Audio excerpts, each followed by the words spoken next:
Hello everyone, আমি সুরভি। জ্ঞানজ্যোতি coaching সেন্টারের পক্ষ থেকে তোমাদের জানাই আরও একবার স্বাগত।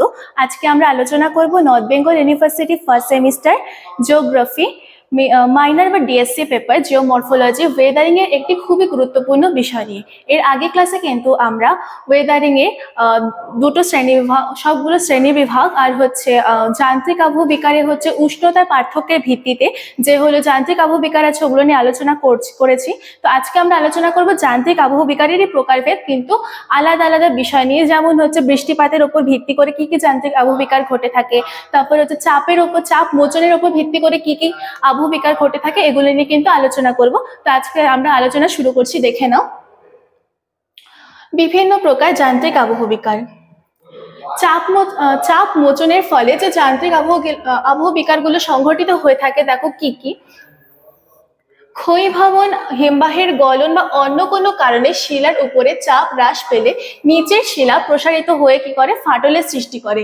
এই চাপ মোচনের ফলে কিন্তু দুইভাবে আবহবিকার সংঘটিত হয়ে থাকে। প্রথমটি হচ্ছে শিটিং। শিটিং কি?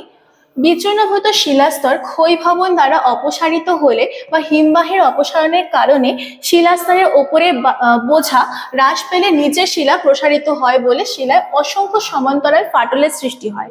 বিচূর্ণভূত শিলা যখন চূর্ণ বিচূর্ণ হচ্ছে, বিচূর্ণ ভবন হওয়ার ফলে ক্ষয়ীভবনের দ্বারা, ক্ষয়ীভবন কি?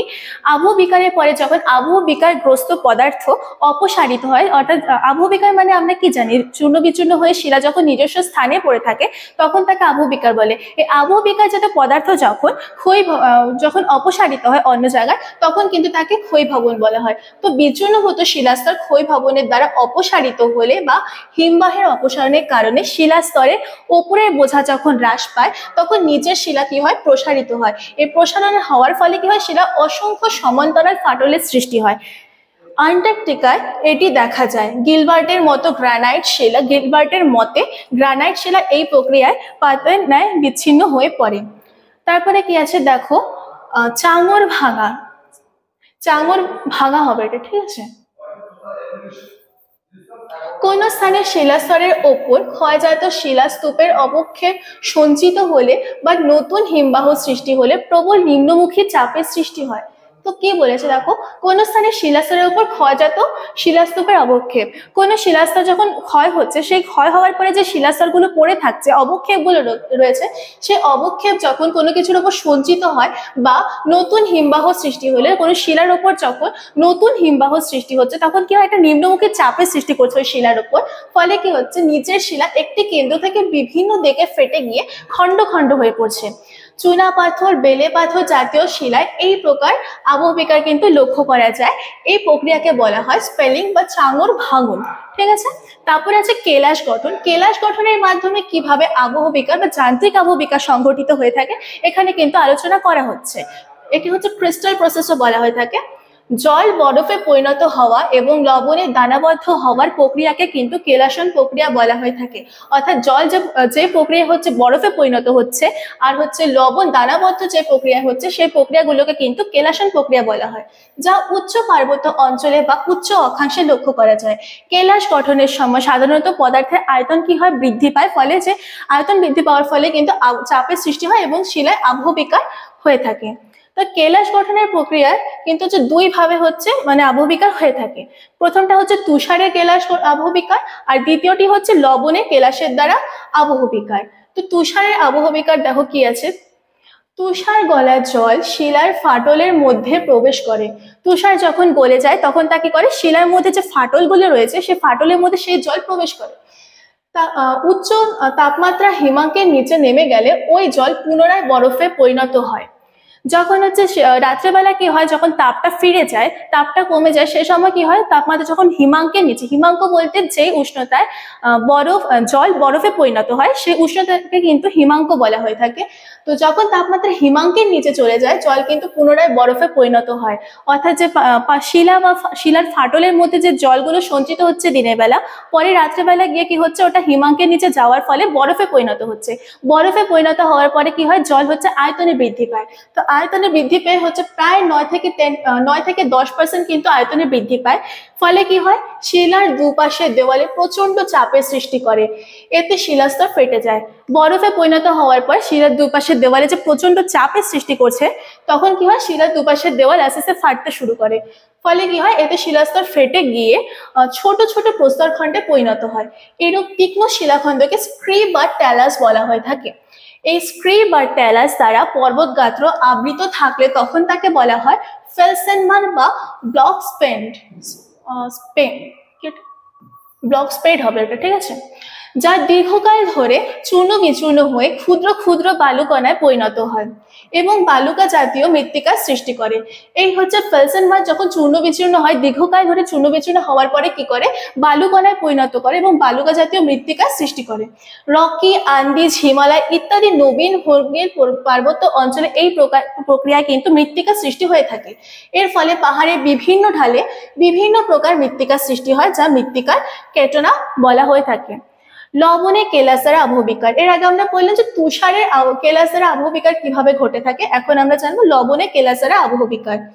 মরু বা উপমরু অঞ্চলে অত্যাধিক উষ্ণতার কারণে ভৌমজল কৌশিক প্রক্রিয়া কি হয়, ভূপৃষ্ঠের কাছাকাছি উপরের দিকে উঠে আসতে থাকে। যখন উপরের দিকে আসে তখন কি হয়, অত্যাধিক উষ্ণতায় জল বাষ্পীভূত হতে শুরু করে, ফলে কি হয়, লবণের স্তর সৃষ্টি হয়। শিলাস্তরে দ্রবীভূত এই লবণ ক্ষুদ্র ক্ষুদ্র লবণে কেলাসে পরিণত হয়। এই কেলাস শিলাস্তরে প্রচন্ড চাপের সৃষ্টি করে, ফলে কি হয়, শিলাস্তর কিন্তু ফেটে যায় এবং যান্ত্রিক আবহবিকার হয়ে থাকে। পরে কি আছে দেখো, বৃষ্টি বা আর্দ্রতার কারণে আবহবিকার। ফ্লেকিং কি দেখো, ফ্লেকিং হচ্ছে বৃষ্টিবহুল নিরক্ষীয় বা মৌসুমী জলবায়ু অঞ্চলে বৃষ্টির জলের শিলা আর্দ্র ও প্রসারিত হয়। বৃষ্টির জলের শিলা যখন আর্দ্র প্রসারিত হয় এবং সূর্যের তাপে যখন জল বাষ্পীভূত হয়, তখন কি হয়, সে শিলা শুষ্ক হয়ে যায়, এটা শুষ্ক বা সংকুচিত হয়। ফলে কি হয়, শিলা ক্ষুদ্র ক্ষুদ্র পত্রে বিভক্ত হয়ে যায়, পত্র বা ফ্লেক ক্ষুদ্র ক্ষুদ্র খণ্ডে কি হয়, বিভক্ত হয়ে যায়, একে বলা হয় ফ্লেকিং। তারপরে হচ্ছে স্প্লিটিং, এটিও হচ্ছে বৃষ্টি বা আর্দ্রতার কারণে ঘটিত একটি যান্ত্রিক আবহবিকার। দেখো স্প্লিটিং কি, আর্দ্র জলবায়ুতে শিলার বিভিন্ন খনিজগুলো ভিজে বিভিন্ন আয়তনে বৃদ্ধি পায়। বিষম সত্ত্ব শিলা অর্থাৎ হচ্ছে যে শিলাগুলো হচ্ছে বিভিন্ন খনিজের দ্বারা গঠিত হয়, সেই প্রকার শিলাকে কিন্তু বিষম সত্ত্ব শিলা বলে। এই বিষম সত্ত্ব শিলা আলাদা আলাদা রকমের খনিজ থাকার কারণে খনিজগুলো কিন্তু ধর্ম আলাদা আলাদা প্রকৃতি হয়ে থাকে, সেই কারণে সবগুলো খনিজে আলাদা আলাদা রকম ভাবে প্রসারিত হয়ে থাকে। তো ওইরকমই বলছে, দেখো আর্দ্র জলবায়ুতে শিলা বিভিন্ন খনিজগুলো ভিজে বিভিন্ন আয়তনে বৃদ্ধি পায় বলে কি হয়, শিলাস্তরের দারুণ ফাটল বরাবর চাপের সৃষ্টি হয়। এই চাপের ফলে কি হয়, শিলা খণ্ড বিখণ্ড হয়, একেই বলা হয় স্প্লিটিং। তারপরে আছে স্ল্যাকিং কি, ক্ষুদ্র দানার বা সূক্ষ্ম গঠনযুক্ত পাললিক শিলা জলীয় বাষ্পের সংস্পর্শে ক্রমান্বয়ে সিক্ত ও শুষ্কতার কারণে শিলা বা খনিজে পরিবর্তন হয়ে চূর্ণ বিচূর্ণ হয়ে পড়ে, একেই বলে হচ্ছে স্ল্যাকিং। তারপরে বৃষ্টি বা আর্দ্রতার কারণে আরো দুটো হচ্ছে রয়েছে, আবহবিকারের প্রক্রিয়া রয়েছে। দেখো কি, অনেক সময় কি হয়, হঠাৎ প্রচন্ড